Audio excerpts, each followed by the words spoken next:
বিগত 13-14 তারিখে মহারাজ আমাকে একটা ঠাংসার উদ্দেশ্যে একটা চিঠি দিয়েছে এবং সেই চিঠি তো আমি 16 তারিখে পেয়েছি। তো আজকে তো 18 তারিখ, আমি অলরেডি সেই চিঠির পরিপ্রেক্ষিতে উনি বলছে যে কোনো মুভমেন্টে আমরা ঠাংসা হয়ে যদি আগামী নির্বাচনে লড়াই করতে পারি তাহলে হয়তো বা জনজাতি যে দাবিগুলো আমরা নিয়ে আছি, আইপিএফটি হোক বা ত্রিপুরা মাথা হোক, হ্যাঁ, সেটা হয়তো বা একটা শক্তিধর হবে। তো সেই বিষয়ে আলোচনা করার জন্য আমরাও প্রস্তুত, কিন্তু এখনও আমাদের আলোচনা হয়নি। এবং যে চিঠি আমাকে দিয়েছে সেই চিঠি যেভাবে দিয়েছে সেভাবে আমি রিপোর্ট দিয়েছি, আমি রিটার্ন দিয়েছি, ওনাকে চিঠি দিয়েছি। হ্যাঁ, উত্তর দিয়ে আমরা তো 2009 থেকে থানসাতেই আছি। 2009 4 তারিখ মার্চে আইপিএফটি জন্ম নিয়েছে। আমরা সবাইকে বলছি থানসা হওয়ার জন্য আমরা থানসাতেই আছি, হ্যাঁ, এবং থানসা হয়ে আমরা আন্দোলনে আছি এবং থানসা আন্দোলনের মাধ্যমে আজকে হয়তো 2017 নির্বাচনে প্রতিদ্বন্দ্বিতা করে বিজেপির সাথে আমরা অ্যালায়েন্সে গিয়ে 5টা বছর আমরা থানসাভাবেই সরকারেও আছি। তখন আলোচনায় কী আছে, তখন আলোচনায় কোনো উত্তরটা আসুক না। চিঠি যেহেতু আমি উত্তর দিয়েছি, সেই উত্তরের পরিপ্রেক্ষিতে এখনও কোনো আসেনি কিছু। যদি বিজেপি, ত্রিপুরা মাথা, সিপিএম যে কোনো রাজনৈতিক দলই তো চিঠি তো দিতে পারে না, চিঠি তো সবাই দেবে। হ্যাঁ, আলোচনা করার জন্য সামনে নির্বাচন আছে, সবাই নির্বাচনের জন্য প্রস্তুতি নিয়ে সবাই তো লেটার আমন্ত্রণ জানাবে আলোচনা করার জন্য। তো সবার সাথে আলোচনা করার জন্য তো আমরা এর আগেই প্রেস মিট করে বলে দিয়েছি যে আমরা হ্যাঁ দরজা খোলা, যে কোনো রাজনৈতিক দলের সাথে আমরা আলোচনা করার প্রস্তুত। বিজেপির সাথে আমরা অ্যালায়েন্সে আছি আগামী 2023-এর জন্য। তার সাথে অ্যালায়েন্সে থাকবে কিনা এখনও পর্যন্ত আমরা আলোচনায় বসার কোনো সুযোগ পাইনি এবং সেই সুযোগের অপেক্ষায় আমরা আছি, কিন্তু এখনও সেই সুযোগ আমাদের এখানে আসেনি। বিজেপি আইপিএফটি বিগত 2018 সালে ত্রিপুরা বিধানসভা নির্বাচনের লড়াইয়ে আমরা জোট হয়েছি এবং আজকেও আছে, এখনও আছে। তো আগামী দিনে থাকবে কিনা সেটা আলোচনার মাধ্যমে হবে।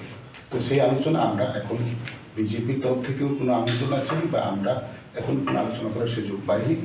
তো আজকেও আছে, 2018 থেকে আজকে পর্যন্ত আমাদের সুযোগ আছে, কালকেও থাকবে, যতক্ষণ পর্যন্ত আলোচনা না হবে। তো যদি আলোচনা আমরা করতাম পারি তাহলে একটা কিছু তো আমাদের সমাধান হবে, আছে কি না তখনই আপনারা বুঝতে পারবেন।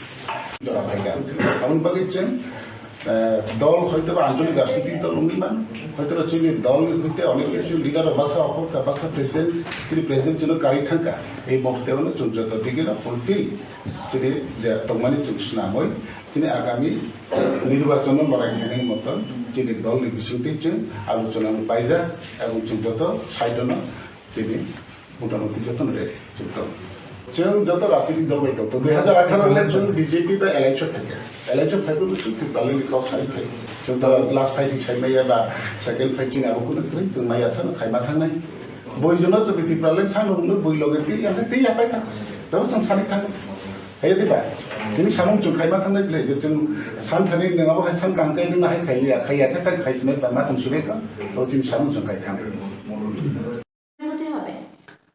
প্রেম কুমার বাবুর যারা সমর্থক কাঞ্চনপুরে 4-5 হাজার যতই ছিল তাদের থেকে অর্ধেক আমাদের দলে যোগদান করেছে কয়েকদিন আগেও। তো যারা আইপিএফটি ছেড়ে বিজেপিতে এসেছেন তাদেরও বক্তব্য যে প্রেম কুমার বাবু যদি বিজেপিতে আসেন ওনাকে যেন টিকিট না দেওয়া হয়, কেননা ওনার সঙ্গে কাজ করেছেন যারা, তাদের বক্তব্য, এটা আমার বক্তব্য না। তো কাজেই তিনি সেই রকম চিন্তাধারা থেকে, কারণ ওই দলে থেকে তার কিছু নেই, মানুষও নেই ওনার সঙ্গে, তো এখন উনি আবার সেই দলে গিয়ে অন্যভাবে একটু ঘুরিয়ে আবার ক্ষমতায় বসা যায় কিনা, এটা হচ্ছে আঞ্চলিক দলের নেতৃত্বের স্বভাব।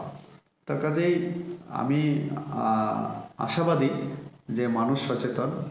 5 বছর উনি এমএলএ হিসাবে, এই লাস্ট 6-7 মাস উনি মন্ত্রী হিসাবে কি করেছে না করেছে মানুষ জানে, কাঞ্চনপুরের মানুষ আমার থেকে কাঞ্চনপুরের মানুষ আরও ভালো জানে।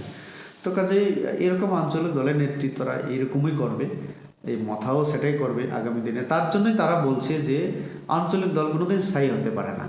তার জন্য যারা দায়িত্বে থাকেন তারা চিন্তায় থাকেন সব সময়। তো কর্মীদেরকে ধরে রাখার জন্য কিছু একটা বলতে হবে, উত্তেজনাপূর্ণ এমন কিছু বক্তব্য রাখলে কর্মীরা একটু জোশ ফিরে পাবে। তো তার জন্য বলছে লাস্ট ফাইট। আমরাও জানি পার্টি যদি না থাকে তো লাস্ট ফাইট তো হবেই।